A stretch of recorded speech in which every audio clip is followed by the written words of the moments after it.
All right and welcome to all. आज का जो मेजर डिस्कशन रहेगा लक्ष्मीकांत एम पॉलिटी का आर्टिकल नंबर 20। ऑलरेडी इससे पहले जो क्लास में आर्टिकल 19 हम पढ़ चुके थे। साथ में आपको क्या करना है, पॉलिटी लक्ष्मीकांत की बुक साथ में ओपन करनी है ताकि हर एक लाइन मैं समझाते हुए चलूँगा। ऐसा नहीं कि एक लाइन के बाद दूसरी लाइन आ जाएगी, रैंडम से फैक्टर नहीं आएंगे, हम चलेंगे line by line. Okay, article 20 fundamental right है क्या। सबसे पहले आर्टिकल 20 में लिखा क्या गया है, protection in respect of conviction for offence. Suppose कोई क्या होता है, आप ऑफेंस करते हैं, यानी कि कोई भी क्राइम हो सकता है, वो सिविल क्राइम भी हो सकता है या क्रिमिनल क्राइम भी हो सकता है। उसके लिए आपको गिल्टी करार दे दिया गया है सपोज, ठीक है, उसके लिए आपको गिल्टी करार दे दिया गया है।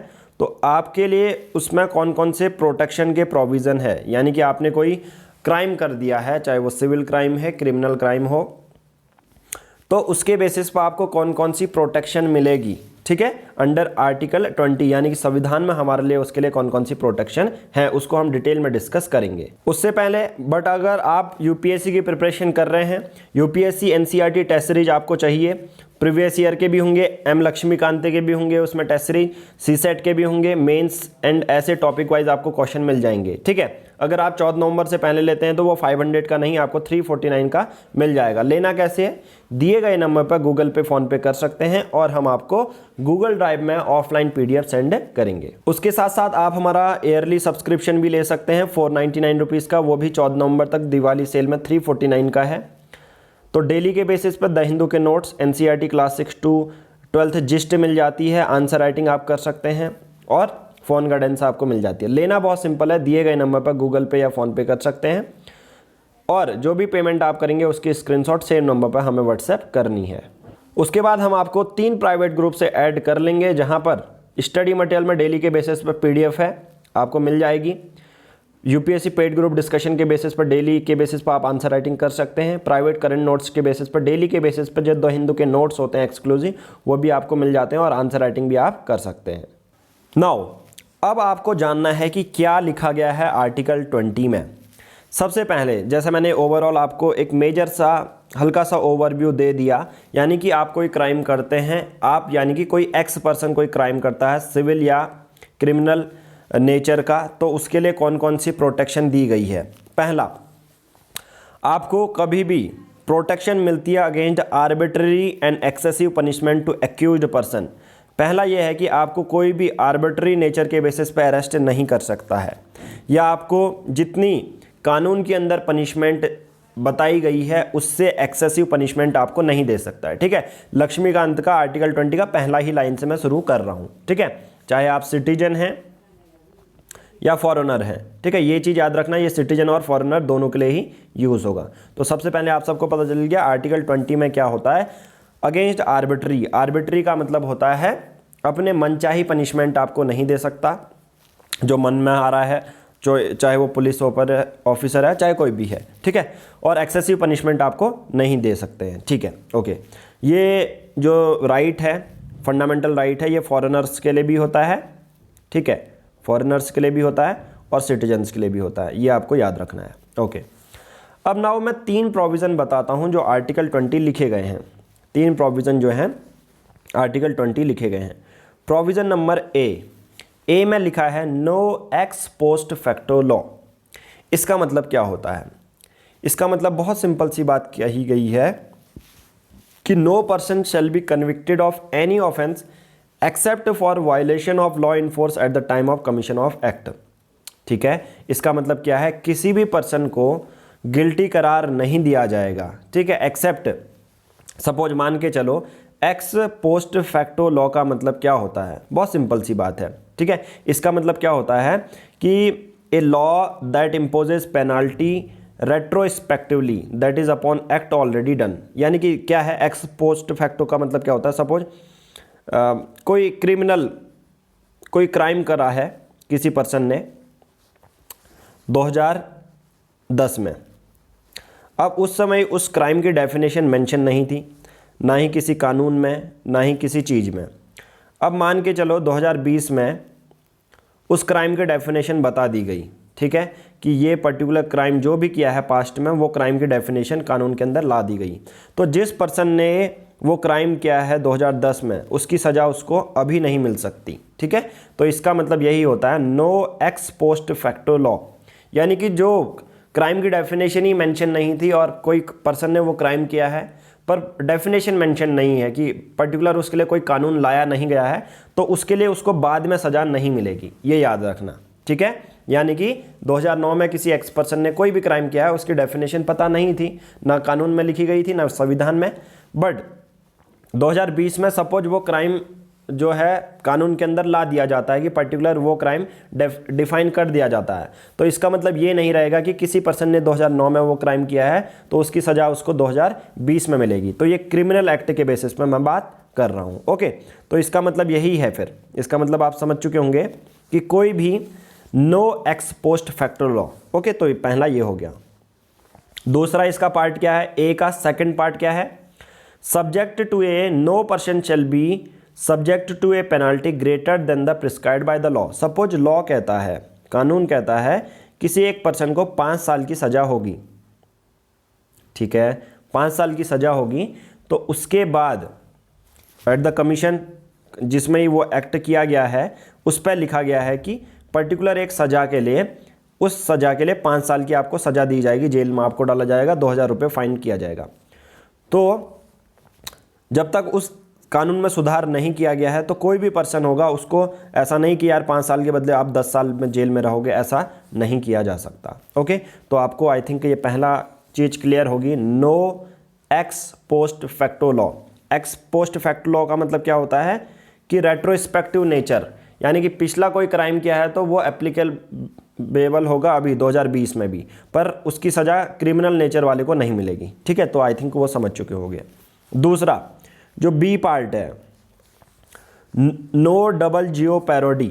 अब इसका मतलब क्या होता है, जियो पार्डी। ठीक है, नो डबल जियो पार्डी, इसका मतलब क्या होता है, कोई भी ऐसा पर्सन है सेम ऑफेंस के लिए उसको बार बार एग्जीक्यूट या प्रोसिक्यूट नहीं किया जा सकता है। ठीक है, same offence more than once, एक ही ऑफेंस किया है, एक ही उसने क्राइम किया है तो उसके लिए वो सज़ा काट चुका है, तो उसके लिए ऐसा नहीं कि यार दोबारा वो सज़ा काटेगा, दोबारा उसको जेल में डाल दिया जाएगा, ऐसा नहीं होगा। ओके, तीसरा सी में क्या लिखा गया है, नो सेल्फ इंक्रिमिनेशन, यानी कि सपोज किसी एक एक्स पर्सन को अरेस्ट कर दिया गया और उससे बोला गया कि आप अपने ही सेल्फ विटनेस बन जाओ, अपने ही खिलाफ गवाही दो।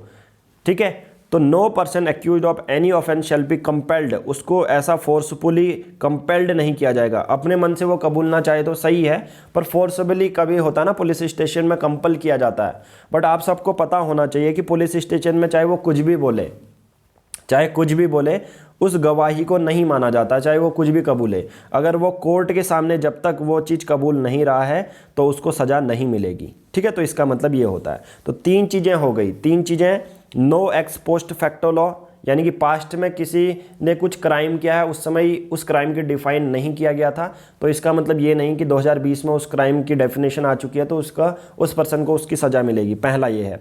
उसी का दूसरा पार्ट क्या था कि ज़्यादा पेनाल्टी आपको नहीं दी जा सकती है। जियो पार्डी, यानी कि एक ही ऑफेंस के लिए आपको बार बार सज़ा नहीं दी जा सकती। नो सेल्फ इंक्रिमिनेशन, आपको फोर्सफुली, आपको ज़बरदस्ती ये नहीं उगलवाया जाएगा कि आप अपने अगेंस्ट जो है विटनेस बने। ओके, तो ये आई थिंक समझ चुके हो। फिर उसके बाद यहाँ पर देखो लक्ष्मीकांत, जब आप देखते हो तो यहाँ पर एक्स पोस्ट फैक्टो लॉ को डिफाइन किया गया है।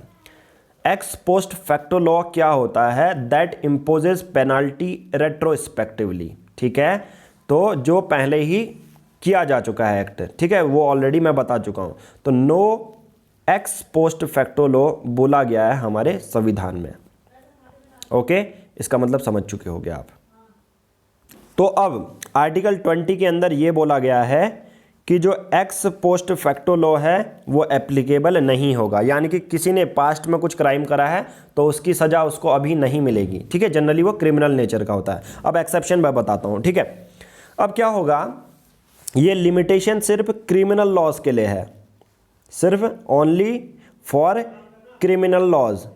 जिसने सपोज मर्डर किया है, किसी का किडनैप किया है, वो तो अब देखिए मर्डर की डेफिनेशन है, बट कोई ऐसे कानून भी होंगे ना जो उस पर्टिकुलर कोई ऐसा क्राइम किया है उसके लिए डेफिनेशन नहीं है, उस क्रिमिनल लॉ के लिए बताया नहीं गया है। तो 2009 में उसने कर दिया। ठीक है, आप सोचेंगे ये बार बार क्यों बता रहा हूँ, इसलिए बता रहा हूँ क्योंकि बहुत बच्चे कंफ्यूज हो जाते हैं। ठीक है, जो कंफ्यूज नहीं है वो आगे को स्किप कर सकते हैं। ठीक है, तो क्रिमिनल नेचर के लिए ही एप्लीकेबल है, यानी कि 2009 में उसने किसी एक्स पर्सन ने क्राइम किया तो उसकी उस समय 2009 में उसकी डेफिनेशन नहीं है सपोज उस क्राइम की, तो 2020 में उसके लिए कानून बनाया गया। तो ऐसा नहीं कि यार उस पर्सन को 2020 में अरेस्ट कर लिया जाएगा, ये मैं सिर्फ क्रिमिनल नेचर के लिए बात कर रहा हूँ अभी, इसलिए जोर दे रहा हूँ ताकि आप समझ पाएँ कि अगर सपोज ऐसा होता है कि अगर कोई सिविल लॉज है या टैक्स से रिलेटेड लॉज हैं उस पर x post facto law applicable होगा, ये याद रखना। ये सिर्फ क्रिमिनल लॉज के लिए था, यानी मान के चलो 2009 में, अब एक और क्रिमिनल लॉ टैक्स से बारे में बात करता हूँ। 2009 में सपोज आपकी इनकम है 5 लाख, आपकी इनकम क्या है 5 लाख है, और उसमें ये बोला जा रहा है कि 2009 के समय में कि 5 लाख वाले को जो इनकम टैक्स देना पड़ेगा वो 50,000 देना पड़ेगा। कब की बात कर रहा हूँ, 2009 की। अब 2020 में एक कानून लाया जाता है, उस पर यह बोला जाता है कि 5 लाख वाले को जो है इनकम टैक्स 60,000 देना पड़ेगा। 2009 में था 50,000। तो सिविल और टैक्स लॉ ये कहता है कि 2009 वाले में जिसकी इनकम 5 लाख थी तो उसको 10,000 अब एक्स्ट्रा भरना पड़ेगा 2020 में। ठीक है, ये कानून बनाया जा सकता है, इसमें कोई प्रोटेक्शन नहीं मिलेगी। तो कहने का मतलब ये है कि क्रिमिनल लॉ में तो आपको प्रोटेक्शन मिल जाती है एक्स पोस्ट फैक्टो लॉ के लिए, बट अगर वही जो सिविल या टैक्स लॉ से रिलेटेड क्राइम हो तो उससे नहीं मिलती है। ठीक है, तो सिविल और टैक्स लॉ से रिलेटेड कोई भी चीज़ होगी तो आपको वो रेट्रोस्पेक्टिव झेलना पड़ेगा। ओके, तो आई थिंक ये चीज़ें आप समझ चुके होंगे। ठीक है, ये सिर्फ प्रोविज़न क्या है। ओके, नाउ अब एक और लाइन है उसके बाद कि this provision prohibit only conviction, यानी कि जो एक्स पोस्ट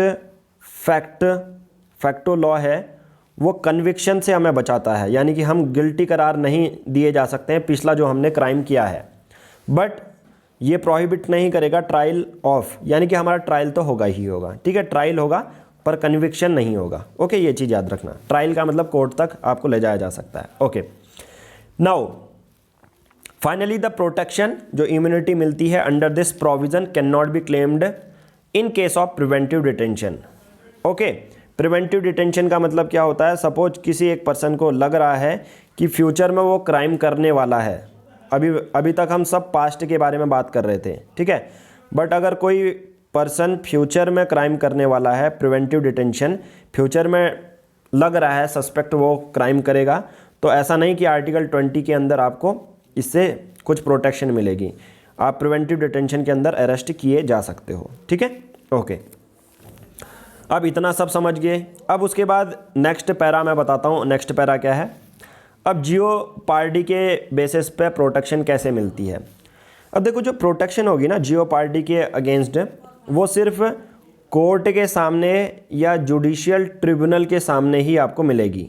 नाउ अब समझना क्या है, आपको समझना बहुत सिंपल है कि जो जियोपार्डी होता है उसके लिए जो प्रोटेक्शन होती है वो सिर्फ कोर्ट के सामने होगी, यानी कि कोर्ट आपको एक ही ऑफेंस के लिए बार बार सज़ा नहीं दे सकता है।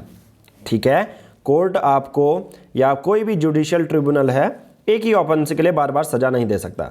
सपोज मान के चलो आप स्कूल में गए हैं, स्कूल में आपकी टीचर कहती हैं कि यार आपने होमवर्क किया है या नहीं, तो आप कहेंगे यार मैम नहीं किया है या सर मैंने नहीं किया है, तो आपको एक बार मुर्गा बना दिया है सपोज टीचर ने। ठीक है, आपसे बोला मुर्गा बनाओ चलो, तो इसका मतलब ये नहीं कि वो टीचर दोबारा नहीं बना सकती है, यानी कि क्योंकि टीचर एक कोर्ट या जुडिशियल ट्रिब्यूनल है नहीं।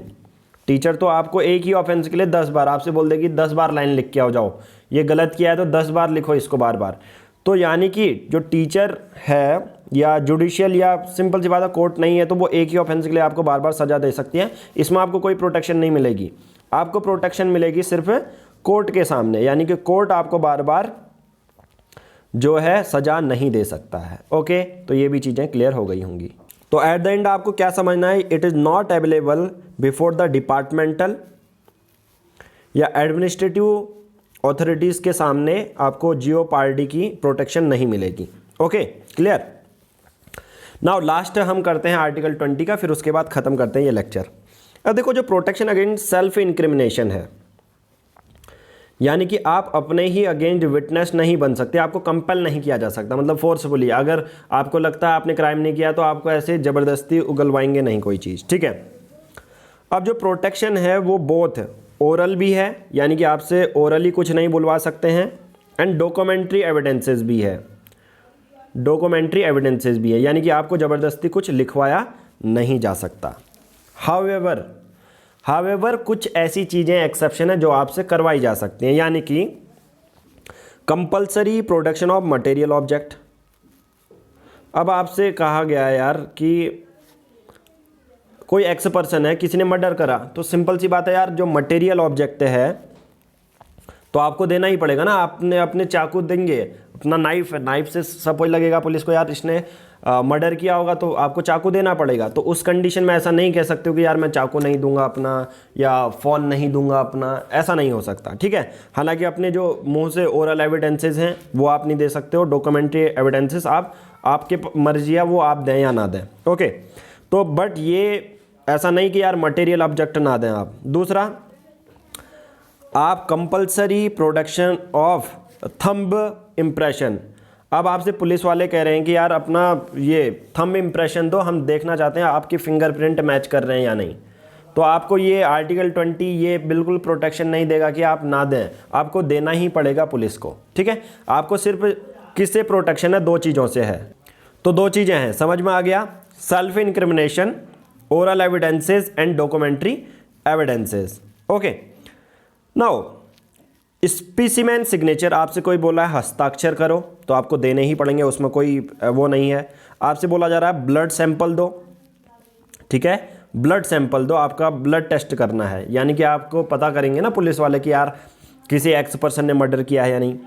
Compulsory exhibition of the body, ठीक है, कहाँ पर टैटू है, कुछ भी चीज़ें हैं वो आपको शो करने पड़ेंगे। Further it extend only to criminal proceeding, ये सिर्फ क्रिमिनल प्रोसीडिंग के लिए है, जो आपको जैसे ना कोई किसी एक्स पर्सन ने मर्डर कर दिया तभी ये चीज़ें आपको देनी पड़ेंगी। आप सपोज मान के चलो आपको पास कोई फाइनेंशियल चीज़ें हैं, आपसे आपने सपोज मान के चलो आपकी प्रॉपर्टी के कागजात हैं, तो वो तो क्रिमिनल नेचर का नहीं है ना वो ऑफेंस, तो प्रॉपर्टी का है, तो आपसे ये नहीं मान सकते कि थंब इम्प्रेशन दो अपने, तो ऐसे तो आपकी जायदाद पूरी उनके नाम हो जाएगी। तो ये चीज़ें छोटी छोटी चीज़ें याद रखनी और लॉजिकल भी हैं वो चीज़ें, इसमें कोई बताने वाली बात नहीं है कि क्रिमिनल प्रोसीडिंग में ही ये एप्लीकेबल होंगी कि आपको थंब देना पड़ेगा, ब्लड स्पेसिमेन देना पड़ेगा, मटेरियल ऑब्जेक्ट देना पड़ेगा। बाकी अगर कोई सिविल प्रोसीडिंग होगी तो उस पर जो भी क्रिमिनल नेचर का नहीं है उसके लिए ये एप्लीकेबल नहीं होंगे, ठीक है। आई थिंक आर्टिकल 20 आप पूरी तरह कर चुके हैं, बट एट द एंड आपको वीडियो अच्छी लगी है तो वीडियो को लाइक कीजिए, कोई भी रैंडम सा कमेंट कीजिए ताकि हम पूरी जो है मोटिवेशन भी मिले हमको, ताकि हम अपनी आपकी जो लक्ष्मीकांत है वो पूरी करवाएं। उसके साथ साथ एक और चीज़ आपको ये बतानी है कि अगर आप यूपीएससी के लिए प्रिपरेशन कर रहे हैं, सबसे कम पूरे ऑल ओवर इंडिया में क्वालिटी कंटेंट और प्रीलिम्स से लेके मेंस तक, इवन आंसर राइटिंग भी इंक्लूड आपको करनी है, तो 7505134891 में, ठीक है, प्लस टेस्ट सीरीज बेसिक से लेके मतलब जो मैंडेटरी हैं कि यूपीएससी के लिए आपको करना है, सिर्फ 799 रुपीज़ में आपको ये सब चीज़ें अवेल कर पाएंगे, ठीक है, ओवरऑल। तो आज की इस वीडियो में इतना ही, थैंक यू।